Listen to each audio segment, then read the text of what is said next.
The biggest obstacle to becoming your best self is not a lack of skills and resources. It's processing the expectations of people who think they already know you. Today, I'm showing you exactly how to reinvent yourself even when it feels like everyone is doubting you. I've been through so many transformations like this myself. I'm the queen of the pivot. Even on this YouTube channel, starting with social media marketing to now being a productivity and morning routine expert. You might think you need everyone's approval to make a big change, but what you actually need is a strategic approach so that you can evolve naturally with who you are at your highest self, no matter what anybody else thinks. Here's a 4-step process to how I've successfully reinvented myself time and time again. First up, the reality check phase. Most people try to jump directly into a new identity, but successful reinvention is more like building a bridge than it is just taking a big leap. Most reinventions fail because people give up. And the reason for that is they don't assess the immediate obstacle that's going to come when trying to take on a new identity. And this all comes down to the external versus internal battle. People give up on their new identity early because of two things. First is the lack of conviction to truly jump into the belief of who you are at your highest potential. And the second is external pressure. The funny thing about the external pressure is most of the time we've fabricated how challenging it's going to be in our minds, but it still ends up being the thing that fights the internal conviction. Made worse by the fact that external pressure does indeed exist and people let it be known. The funny thing is a statement that they make that's just a little pass at you, maybe passive aggressive, sounds a lot bigger because of how much you've told a story in your mind that it's already coming, and it's even worse in your head than when it actually happened. Neither here nor there. You have to be prepared either way for the competition between your internal conviction and external pressure. We're gonna do this with an identity audit. Step 1, list your identity and brand characteristics as you know them right now, both personally and professionally. Most of the time, the fight with our identity or our brand or how we're putting ourselves out there is how we see ourselves. Sometimes we see ourselves in a great light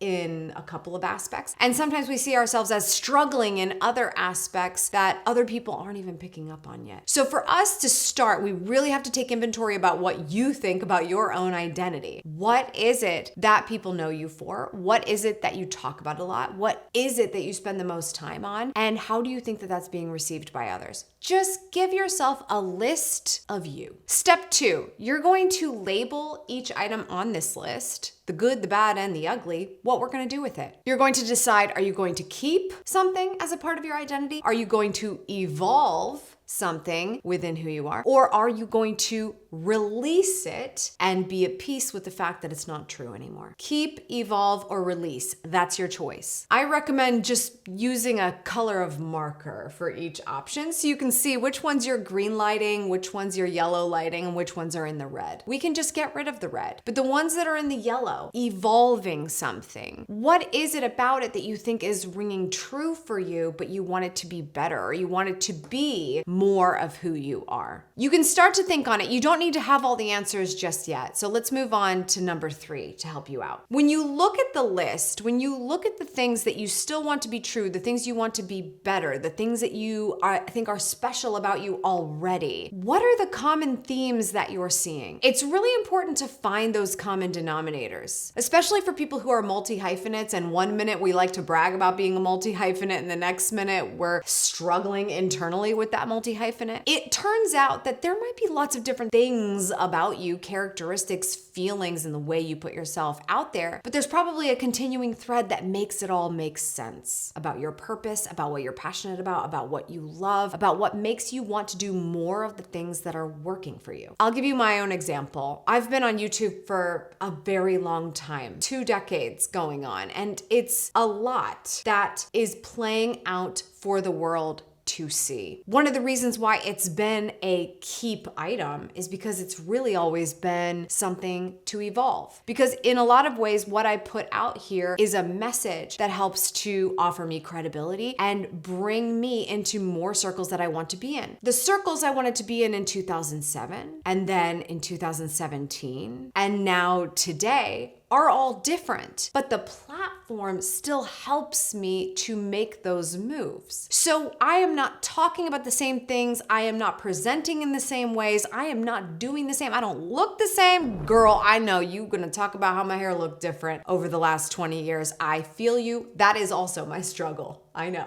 I am evolving the platform as I evolve who I am. I talk to so many clients who have a hard time with this. They're like, well, I started the channel and I talked about this and I started my Instagram and I was all about that and now I feel different. Yes, you're evolving. You're human. Beyonce is not still singing bills, bills, bills. She evolved too. She went on to do different things and her audience went with her. When you bring the audience with you and just make it clear who you are and where we're all headed, people are game. So be honest with yourself about where you would like to go, because now it just comes down to how you communicate it. And we're gonna get to that. But first, I want you to take 15 minutes to really unpack this list. Create your own identity audit now and go over those 3 categories to figure out what's gonna make the cut. Next, we need to talk about the private evolution phase. Before you tell anyone about your changes, you need to make real to yourself that you are the person you are becoming. What does that mean? I'm going to give you a really tough example of somebody who abuses alcohol. The day they decide that things are going to change in their life is probably going to be a rough day. They're not going to want to run and tell the whole world that it's a brand new slate for them and they're a changed person. They still need accountability. They still need the right people in their life, but a lot of it is going to be a private evolution. They may not be able to go to parties because it's tough to succumb to the pressure and the temptation. It's tough to be around people who think that the drinking is no big deal, and so they need to take some time. But there will be a day where things will be a little bit easier. They will be stronger. They will take on the identity more of someone who doesn't drink anymore, who is sober, who is recovering. And as that identity becomes more real because of the work that they're putting in, then they're going to be able to venture out a bit more and tell more people. To start, and I know I'm using a very delicate subject, but I think it illustrates the point really well. To start, what a vulnerable state to be in. Let's not take for granted the fact that a private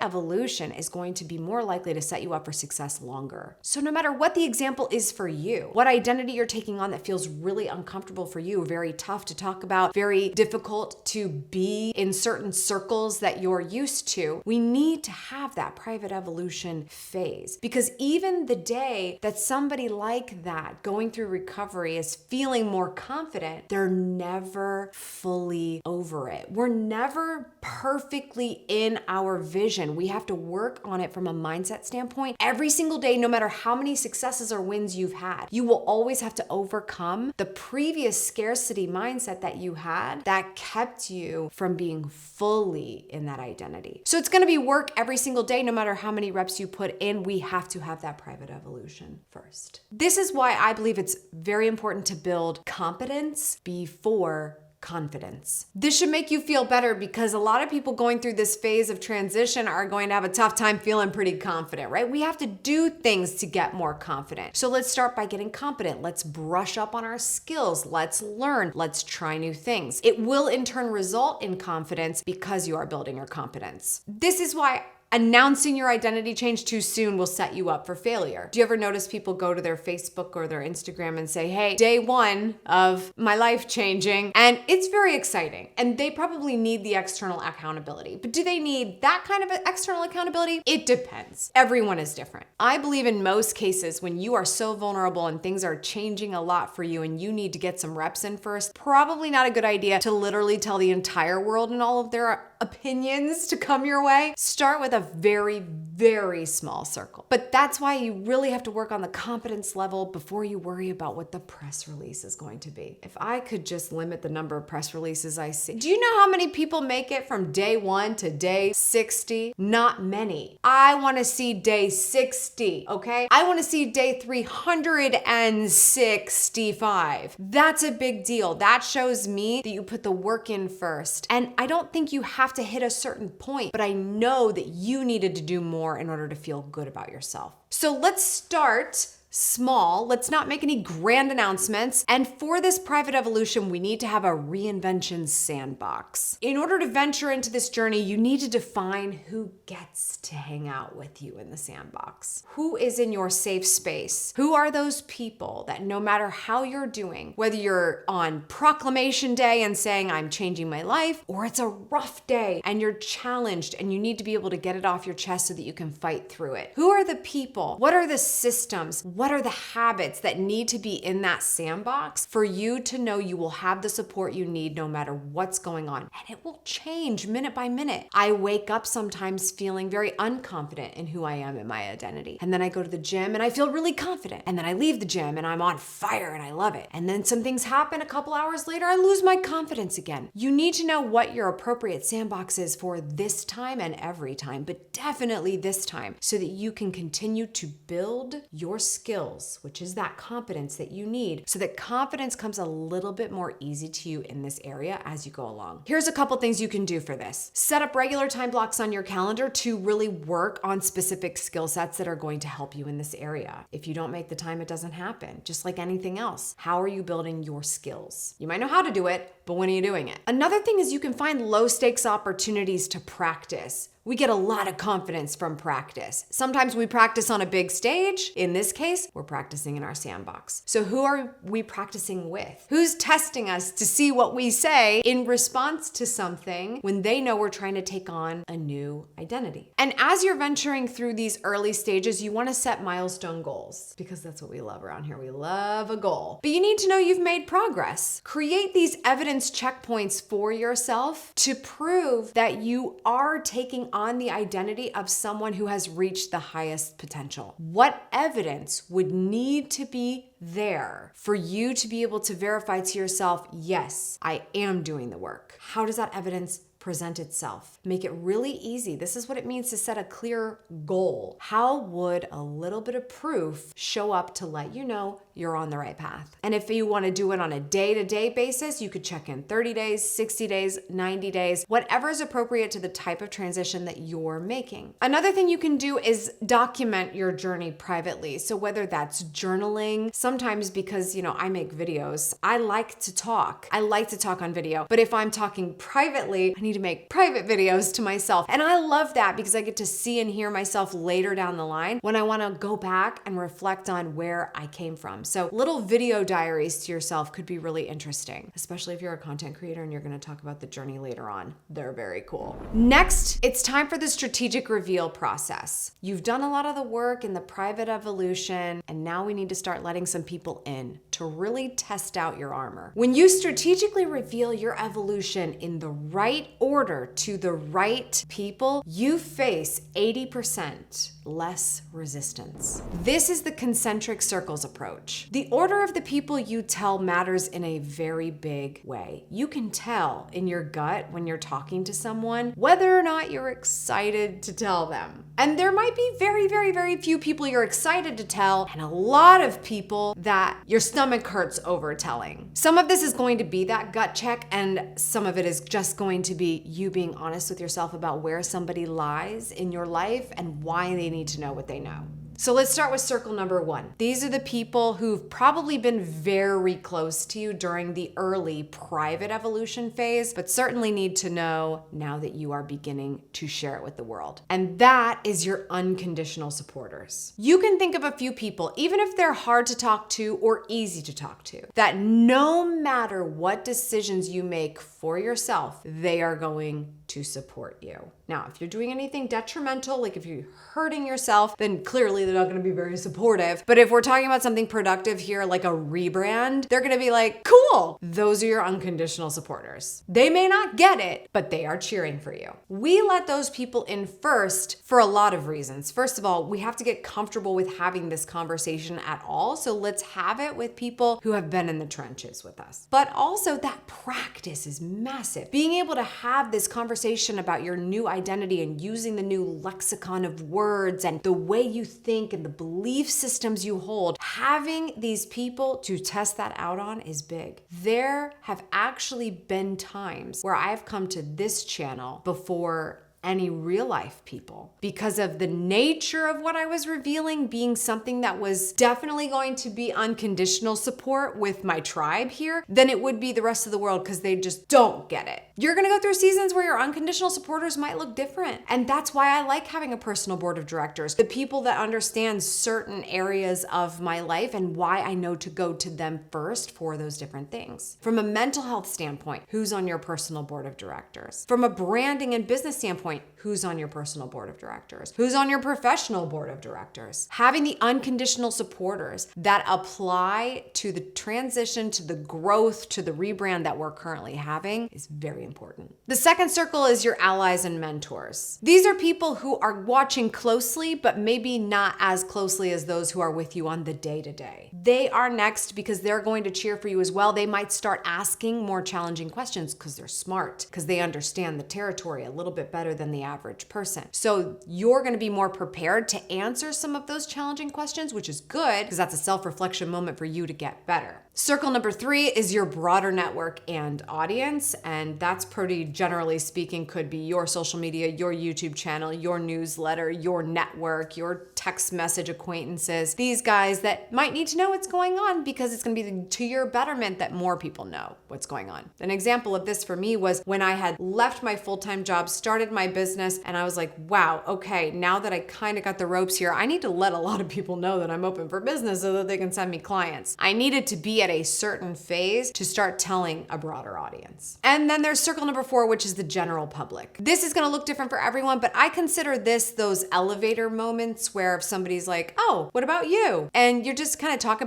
about it casually. It's not new to you anymore. You're not afraid of the subject that now we can tell perfect strangers or somebody close to us. It literally runs the gamut. Now, when you're having a conversation with anyone in these circles, we need to be prepared for that skepticism. So here's how you're going to handle it. Think about it as a bridge statement. They are at point A and you want to get them to point B. And so addressing point A is going to be very helpful to give some context. Generally speaking, saying something along the lines of, you know me as this, and that taught me a lot, which is why I'm focusing on this. It helps bridge the gap between where we were and where we are now. You're going to get the answer, regardless of how elegantly you explain yourself, that that's not what you do, or that's not who you are, or that's not how the real world works. Just know it's gonna happen. That's a projection from somebody else telling you their life experience, and they are taking their life experience and they are making that a rule book for you. Does that sound like fun?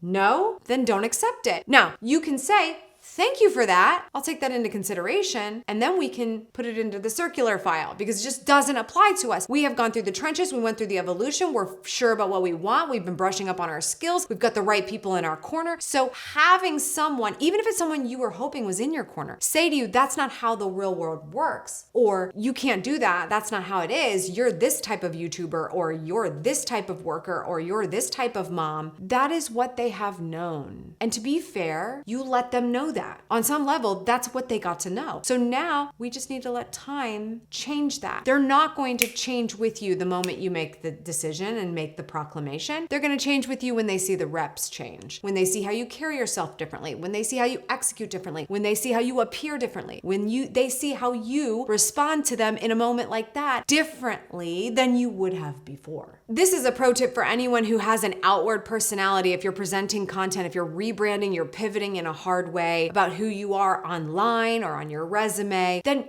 create content because content gives you credibility. And in this situation, if you create content about the change, people are gonna understand the change a lot better. I was the video girl on video talking about how to make videos. That taught me a lot about time management and executing on the most important topics and tasks and things that actually move the needle. So that is why today I am unbelievably passionate about how you make the best use of your time, because it is a finite resource and you need to leverage it appropriately. I made content talking about that. Therefore, it was a pivot I was able to make to say, I don't want to talk about that anymore. I've made plenty of resources on it, and we might talk about it again in the future, but let's get to the heart of the issue, which is how you spend your time, which is why that pivot, in my example, went over so well. Finally, I want to talk about your doubt management system. The people who resist your change the most are the ones who are usually the most afraid to change themselves. So you're going to want to do a lot of work for you that's going to help you to prepare for the doubt that comes your way. Do you know how much doubt I get today? And I have done this for a long time. I get doubters constantly. People who always have something to say about how I'm not good enough or how I still haven't put my time in and how I still need work. Of course I still need work, but you're saying that from the cheap seats. So here's what I'm doing to prepare for that doubt management that's going to come my way every day, every hour, in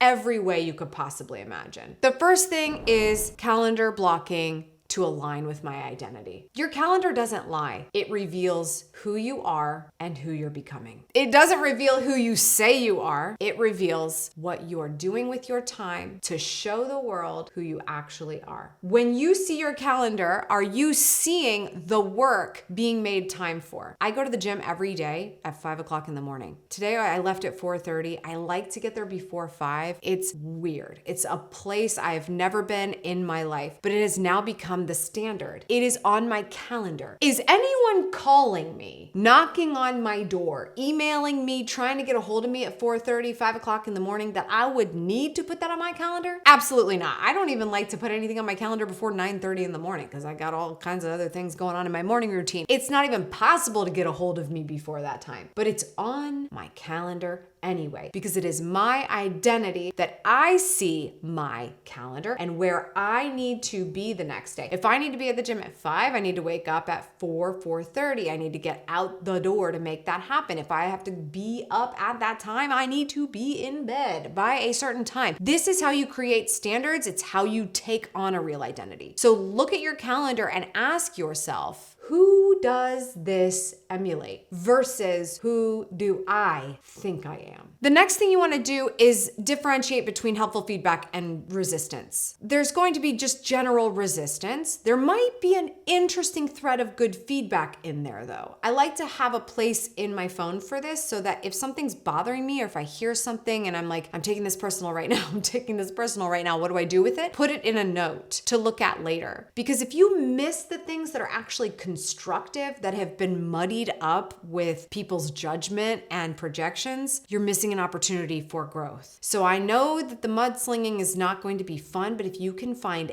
anything valid in it, give yourself time to process it, but give it a place to go. Next, you have to get better at staying grounded in this new language. So something I like to talk about is being in flow. And that stands for feed language, open worthiness. The hardest part about taking on a new identity is trying to figure out if you're worthy of it or not. If you want to figure out if you're worthy of it, you need to take on new beliefs. In order to take on new beliefs, you need new language. So words from affirmations or phrases that help you keep your eye on the ball, make you feel your best and give you more confidence to at least take the next step you know you've been assigned to take and you got to do, like go to that appointment on your calendar that you made sure you put there. You've got to have the right language to reinforce this person who you are. If you're still saying the same things you've always said to yourself, you'll always stay in that old identity because you won't have to be any better. That language is already supporting the existing version of you. And finally, do not forget about your support network. You had your circles. You know which ones are the most important to you. They are not just part of the rollout period. They're part of the whole journey. Keep them close the whole way through. That's my step-by-step framework for helping you reinvent yourself, even when it seems like everyone is doubting you. If you want help on how your morning routine can support you with all of this, click here and I'll see you there.